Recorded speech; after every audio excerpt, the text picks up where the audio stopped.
একটি বা দুটি নয়, পেটের মধ্যে বহন করছেন ১৩৬টি থলি।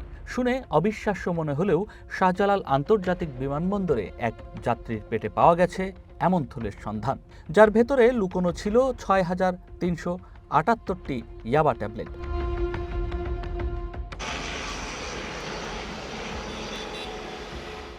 শনিবার রাতে ইউএস বাংলা এয়ারলাইন্সের একটি ফ্লাইটে কক্সবাজার থেকে ঢাকায় আসেন বরগুনার মোহাম্মদ পান্নু হাওলাদার নামে এক যাত্রী।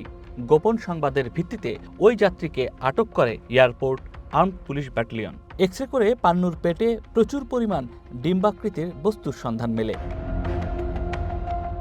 পরবর্তীতে কুর্মিটোলা হাসপাতালে একে একে ১৩৬টি প্যাকেট বের করা হয়। পাওয়া যায় ৬,৩৭৮টি ইয়াবা ট্যাবলেট, যা দেখে অবাক এয়ারপোর্ট আর্ম পুলিশও। তারা বলেন, এই বিমানবন্দর ব্যবহার করে কোনো অপরাধ করতে দেয়া হবে না। দীর্ঘদিন ধরেই মাদক বিক্রি ও পরিবহনের সাথে যুক্ত থাকার কথা স্বীকার করেন পান্নু। মাদকদ্রব্য নিয়ন্ত্রণ আইনে পান্নু হাওলাদারের বিরুদ্ধে মামলা দায়ের করা হয়। পরে মহানগর হাকিম আদালত ২ দিনের রিমান্ড মঞ্জুর করেন। নয়ন আদিত্য, ওয়ান নিউজ, ঢাকা।